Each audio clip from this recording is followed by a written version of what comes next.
everybody, welcome back to Monarch Mayhem. Thank you guys so much for giving the last video some attention. It seems like you liked it, so we're back with what I promised. We are going to do a tier list of the legendary Monsterverse films, including the 2 TV series we currently have. You may also notice on this list I have the upcoming Godzilla X Kong Supernova. Obviously, the film hasn't came out yet, but I'm going to rake it. Yeah, I'm gonna rake it based on how good I think it's gonna be. Hopefully great. So let's just get into it. I am going to go in the order of release dates, just because why not? Okay, so the first movie we have is Godzilla 2014.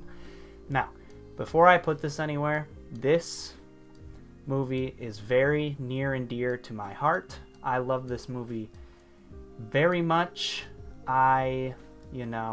This movie was a lot for me growing up. I would go to, little 10-year-old Jackson.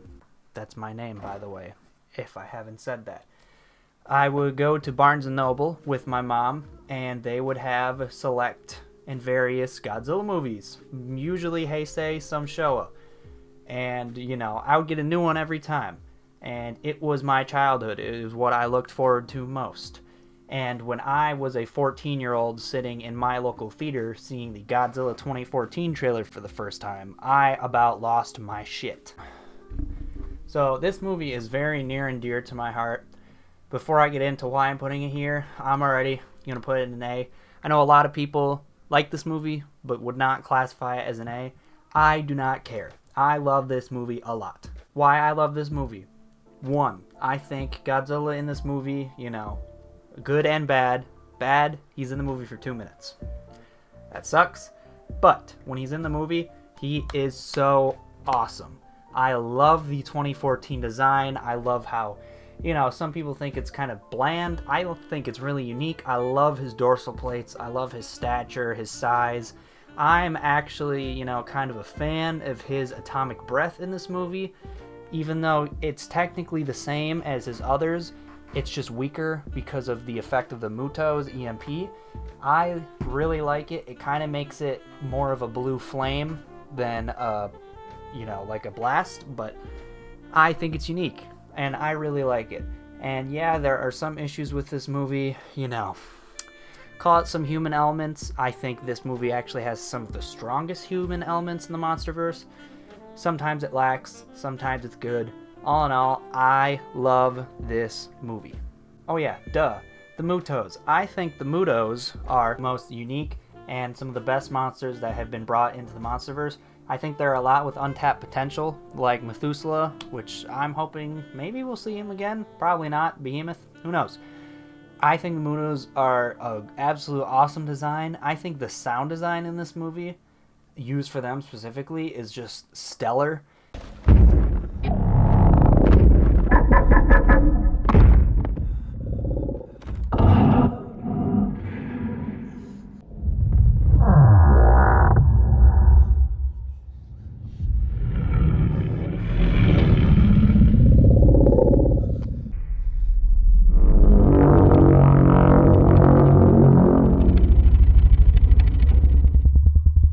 I think Gareth Edwards did a great job with everything on them, and I just really like them. I think they're super unique. I think it was like the best design and, villain they could have done to start the Monsterverse.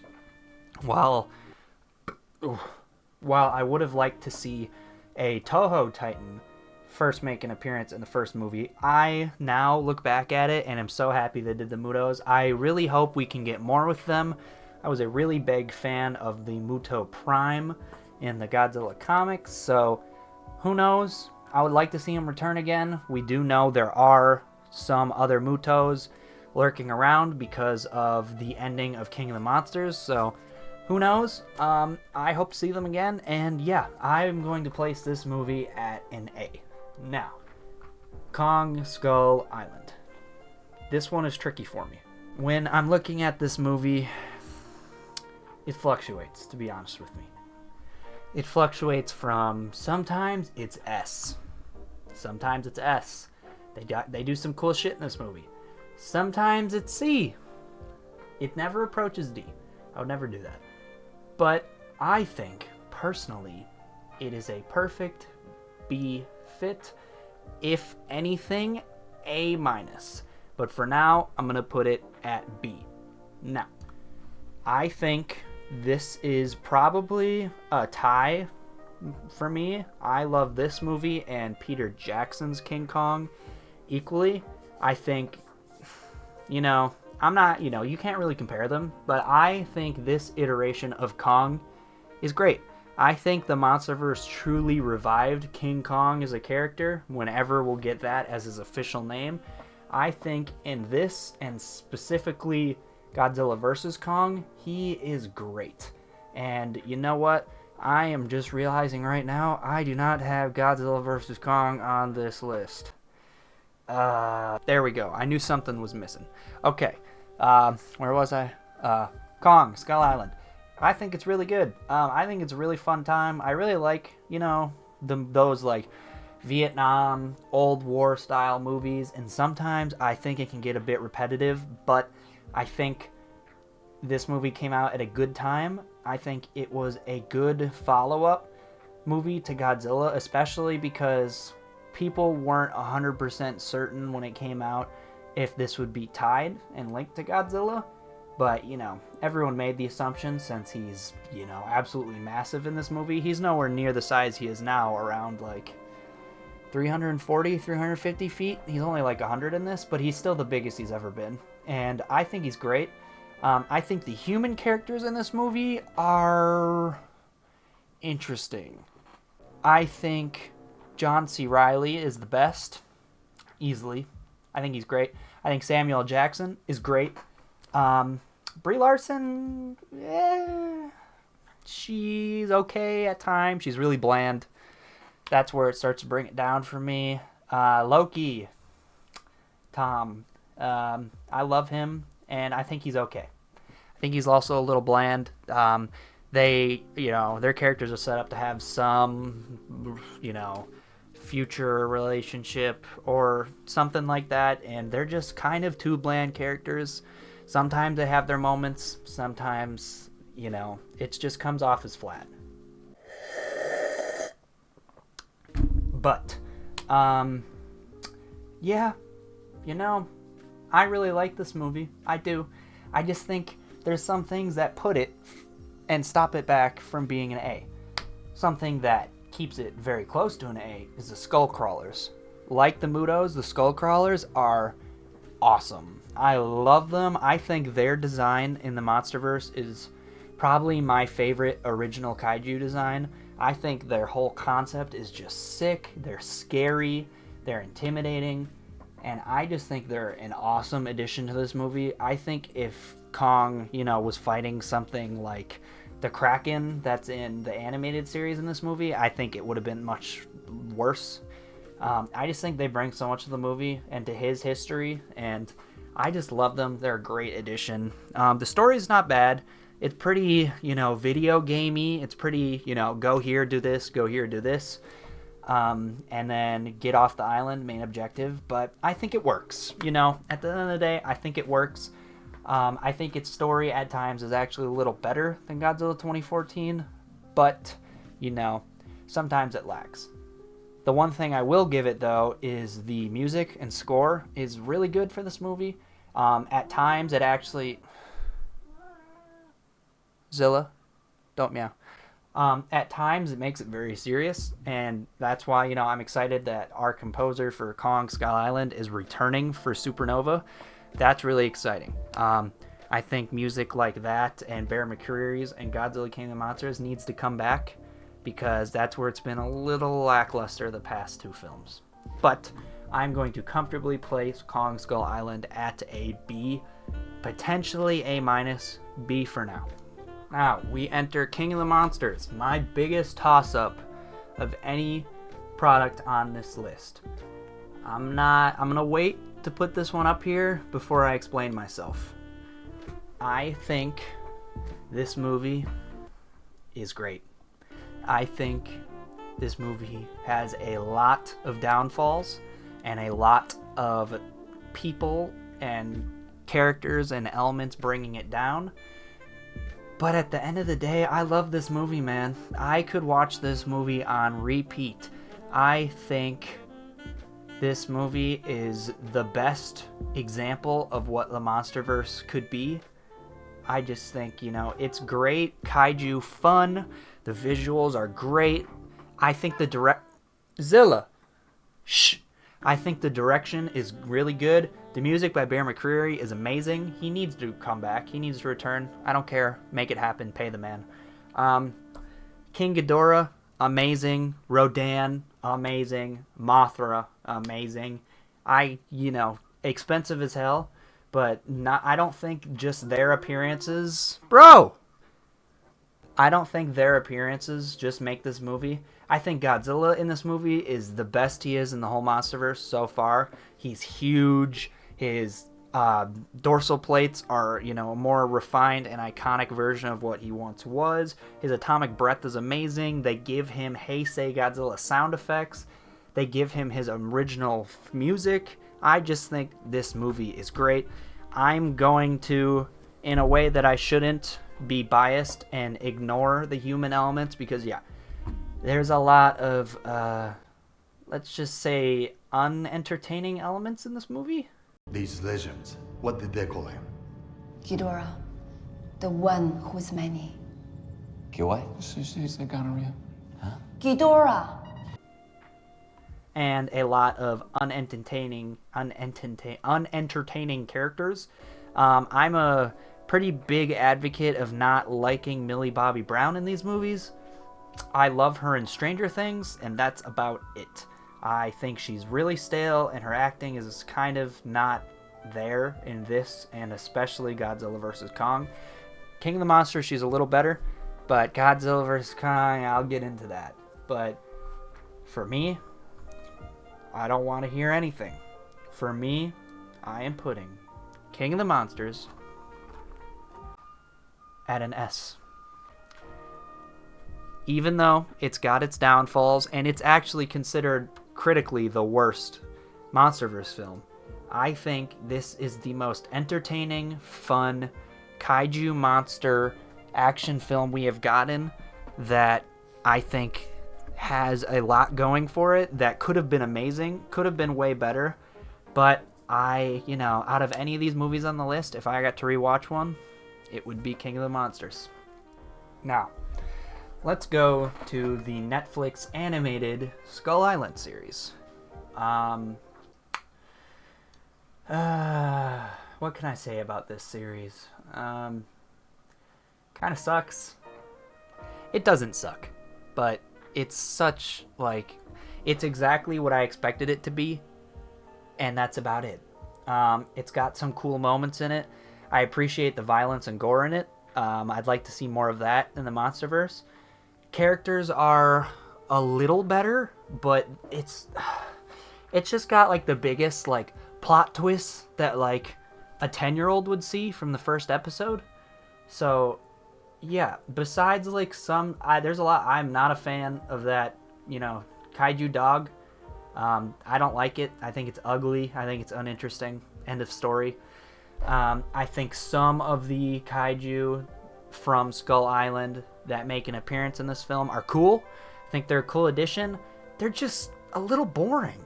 I'll get into it in Godzilla vs. Kong and GxK.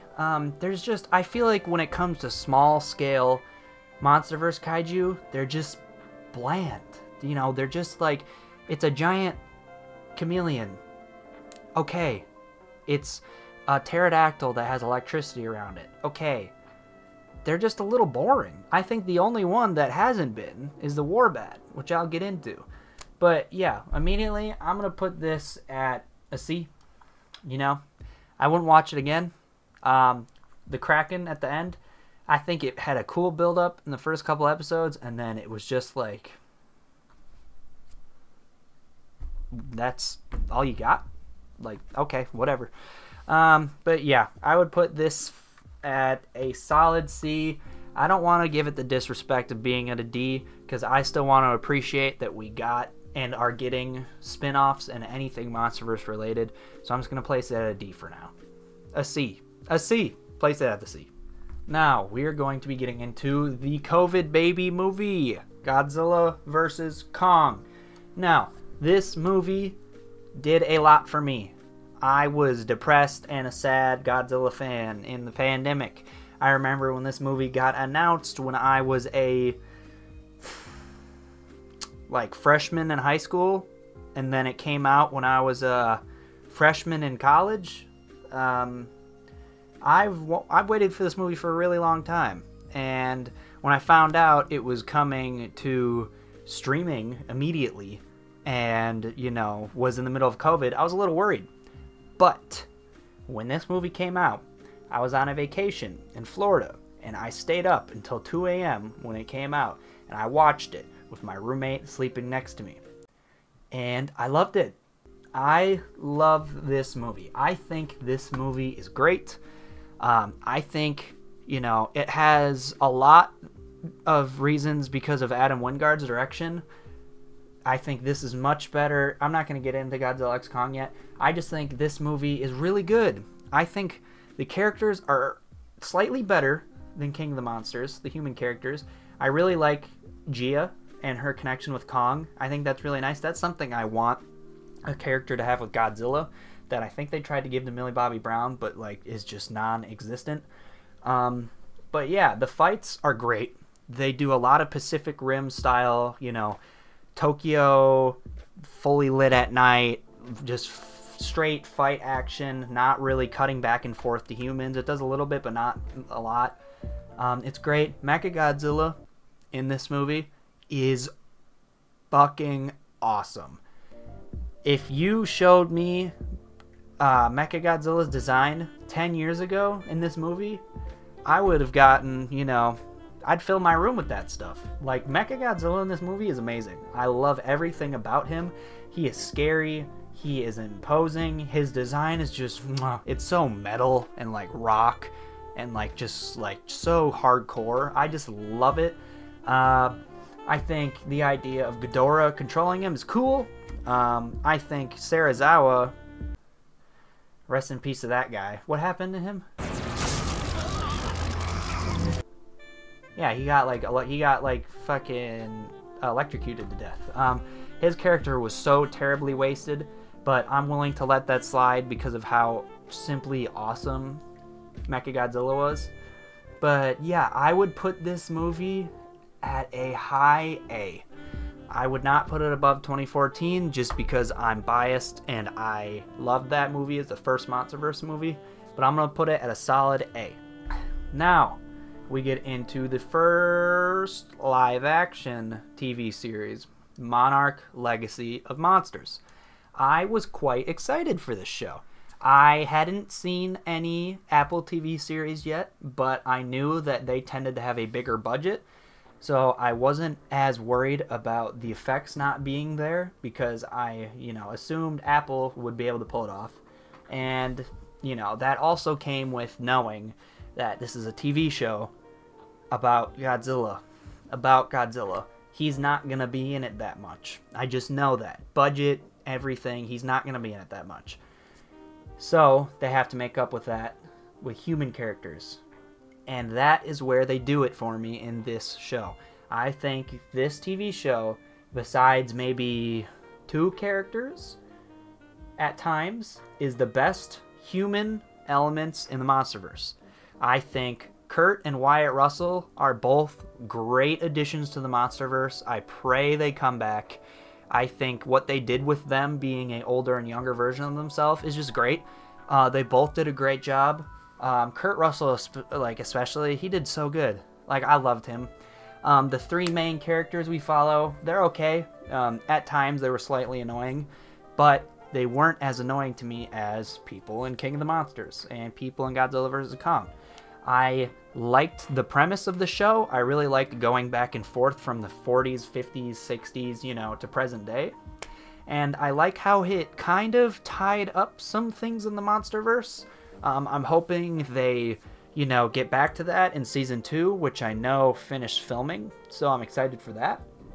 But yeah, Godzilla in this show, he's cool. I mean, He is a slimmed down 2014 version. He's smaller. Well, I mean, in the post stuff, he is. At the end, he's pretty, in between 2014 and King of the Monsters. But it's cool. The final fight between him and the big gold turkey bird is cool. I think for the budget and time, it was a nice little fight. It was brutal, and I like that. I like that they didn't shy away from anything. So, yeah, I would give this show a solid... A solid B+. Solid B+. I put it above Kong Skull Island. Would I? No. I'll put it below Kong Skull Island. Just because I want more kaiju stuff. And when I say kaiju, I don't mean some small, thing like the Frostvark or whatever. That's the other thing. Like my critiques in the Kong show and in Godzilla vs. Kong and Supernova, I don't like the designs for any of the small kaiju they make. They're just bland. It's a big warthog with trees on it. It's a insect. It's a giant anteater that freezes people. The concepts are cool, but I just don't like the execution. Not a fan of it. I'm sorry, I keep forgetting its name. The big bat thing that was the main kaiju of the film, I thought it was okay. Again, I didn't think it was anything special, but I thought it was better than the other stuff. Still, and I realized I forgot to talk about it, the best original kaiju besides the Mutos and Skullcrawlers for me is the Warbats from Godzilla vs. Kong. I want more stuff like that. I think that's a really cool, intimidating kaiju. I don't want, some real-life animal with some, extra features to look scary. I want a weird, messed-up-looking animal. Give that to me. So, yeah. Monarch Legacy of Monsters, solid B. I'd give Kong a B+. Now, we get into my problem child. Godzilla x Kong, the New Empire. I was quite hyped for this movie. I really was. I was very happy with Godzilla vs. Kong, and having Adam Wingard return for Godzilla x Kong, the New Empire also made me happy. I think one of the biggest problems in the Monsterverse is consistency. So seeing the same director return and not have someone new every time was great to me. But it was okay. I like this movie a lot. I like that they got Mothra back. I think Evolved Godzilla is really cool. I think it's a cool new form of him. I hope they don't waste it in Supernova, but I like it a lot. I'm a little annoyed, though, that Godzilla vs. Kong and Godzilla x Kong are both Godzilla titled, yet Kong is the main character in both of them. That's why I'm excited for Supernova, because Godzilla is confirmed to be more of the lead. I like Kong, but when it's a Godzilla film, I want Godzilla to be the main character. I want him to be the main focus. I want the humans elements to be the focus on Godzilla, not Kong. But I still liked it. I think the story was a little wacky and sometimes, really goofy. But, it was still entertaining. Scar King was okay for me. I think he, again, is a Kong villain in a Godzilla movie. I don't understand it, not really. But I think he was cool. I think he was menacing and an interesting character. I was disappointed with his size because... by himself, Kong pretty much beat him. And if he didn't have Shimo in the first fight, Kong would have won. So he wasn't that much of a threat without Shimo, who I will get to. But, I think he was okay. I think if they made him bigger and more of a menace and more threatening, he would have been better. But, yeah, he really was just a side villain to me. He couldn't really do much without Shimo. So... yeah, speaking of Shimo, though, I liked Shimo. I liked Shimo a lot. I think Shimo was a cool Titan, a cool original design. There are some things I don't like about Shimo, but at the end of the day, I like that she is semi-related to Godzilla, and I hope they do more with that. I really don't know what her role will be in Godzilla x Kong Supernova. I'm really hoping she doesn't just die, because she's brought up as this second queen of the Titans compared to Mothra. And if she just dies, it's going to be a huge waste. She's such an overpowered character. So unless she dies fighting, you know, someone like Space Godzilla in a first fight, then, to me, that's okay. But at the end of the day, I think Shimo is a cool addition. And this movie, for me,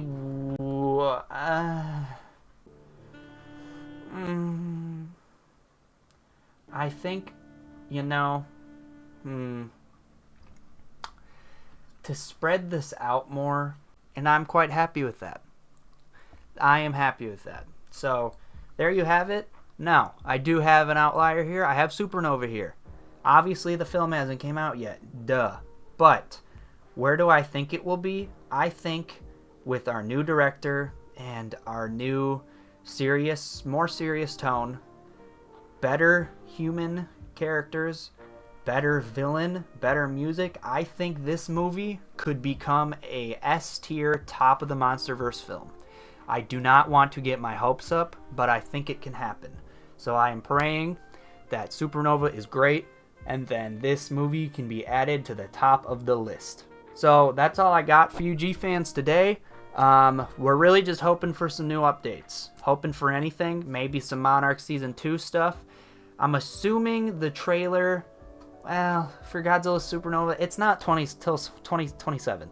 We probably won't get one for a while. But maybe some new Shin Godzilla 2 updates, Godzilla Minus 2 updates. But yeah, that's all I got for you today. I hope you really liked this. Let me know if you did. Let me know if you didn't. And I'll be sad. But, you know, end of the day, I am really enjoying doing this. I appreciate everyone's support. And I want to keep doing this. So if anyone has any ideas or something they really want, let me know in the comments. And make sure to like and subscribe. And that's all I got for you today, G-fans. Peace.